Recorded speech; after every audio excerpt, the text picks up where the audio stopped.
Hi, I'm Mitch Gallagher. Thanks for joining me for the Sweetwater Minute. Today we're in Sweetwater Studio C. I have a very special guest today. This is Joseph Puig. Thanks for being here. I appreciate your time. Now, you're a very well-known producer, engineer, mixer. Your credits include people like U2, Black Eyed Peas, Mary J. Blige, Keith Urban, Lady Gaga. The list is incredibly extensive. You've worked in all kinds of different styles of music, all kinds of genres and things. Now, you have an incredible room at Oceanway. I've actually had a chance to visit there, and you have a notorious collection of gear that you use, analog gear, digital gear, all kinds of different things, and a wonderful console as well. But the reason you're actually here at Sweetwater is that you have a line of plugins that have come out through Waves. Correct. Can you tell us a little bit about that bundle of plugins? Yes, I can. I feel that obviously the digital format is massively entrenched in our lives and is biting at the heels of what's left of analog. I just came from Chicago, where there were 7 great record studios, and there's one. That's it, CRC. That's the last one standing. Los Angeles used to have the choice of 40, 50 great record studios. There's 7. New York is almost a ghost town, and London is not in much better condition.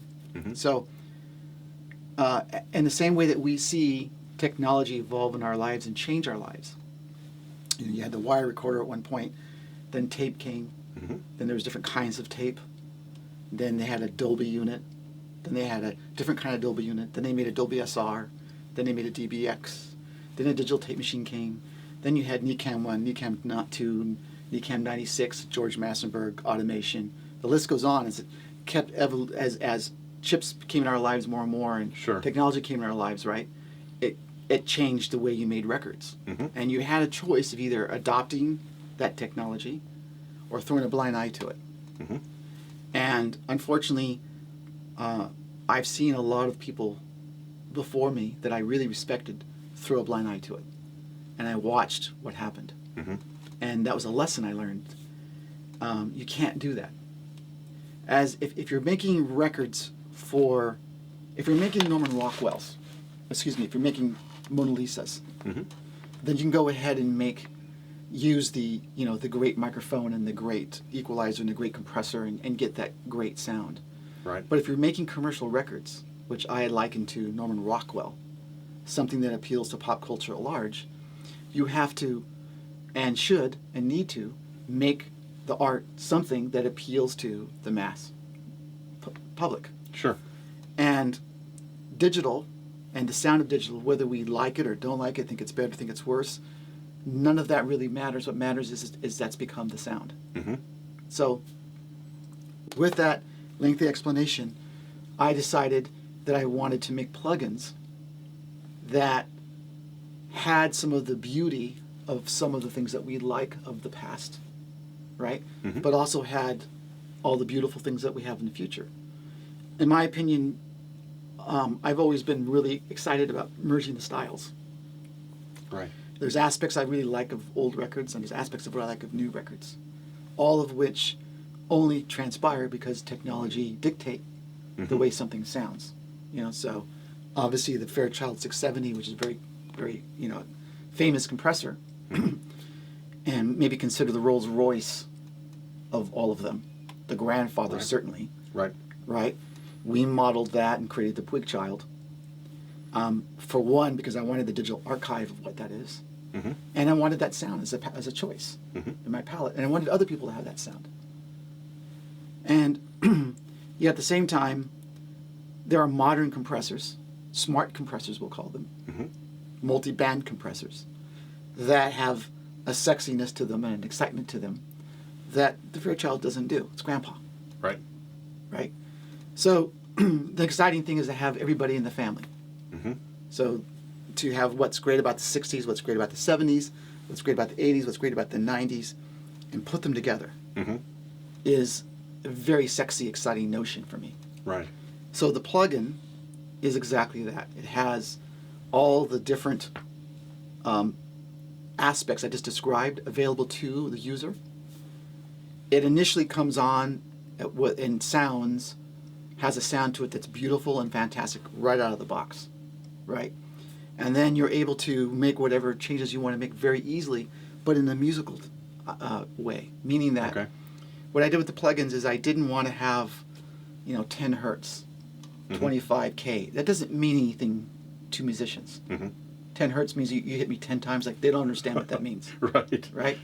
So lows, highs, punch, sustain, attitude. Those things make sense to me because they're the way that we talk when we're in a record studio creating. Right. No one says, I want more 10 hertz on my kick Correct. drum or something. And now, if in trying to connect all the dots, if we look at what I just said about the record studios, then that means where are the records being made? Who are making the records?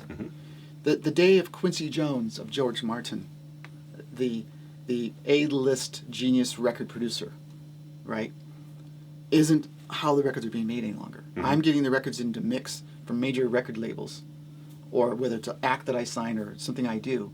I am getting those records in, and most of the times they're made by the guy who has a guitar on his lap, or the keyboard player that has 3 keyboards set up, that's running Digi 03 or an 02 or a half-baked Pro Tool system that he put together because he didn't have that much money, whatever it might be.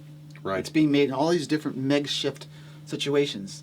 Those records are being made in a strip mall next to a dentist's office in Van Nuys, California, as well as a cornfield here in Indiana. Right. It's every situation you can imagine. So, Sure. given that if that's 75-80% of how a lot of the records are being made, it made sense to me to make a plugin for those people. I'm not interested in the professional world going crazy over the plugin. They'll like it, and some people will use it, some people won't. Right. I know with the Puig Child and the Puig Tech that it's definitely what I shouted out some of Waves' largest success, because everyone's using it, the professional people as well as we'll call the musician. But with these, they're really aimed for people that are making records in these situations where they don't have the ability to sit in the $3,000 recording studio, either because it doesn't exist, or fortunately, but unfortunately because they can't afford it. Record companies don't have $200, $300, $400, $500, $700, $1 million to make a record any longer. Right. That's gone. They don't have the money. Now they only have $100,000 or $50,000. Panic at the Disco's last record, not the very last, but the one previous to that, was made for $10,000. The whole thing. It's amazing. So you don't have access to some of the tools that we know are great. We know that on a desert island that a 1073 Neve module and an SM57 and a Telefunken 251, a U47. I mean, there's some pieces of equipment that are like a GM Camaro. They just work. Right. Throw them against the wall, still works. Always will work. Someone tall, skinny, black, white, yellow, purple, orange, country, disco, it doesn't matter. It just works. Right? And so these plugins, I wanted to have that same mentality. My dream and hope is that there'll be something that all these kinds of people can immediately use and very quickly acquire what's taking me actually quite a while to learn by trial and error. Right. They get immediately. And again, they also aren't going to have access to some of the tools that have inspired me or that I've used to create this because it doesn't exist. Right.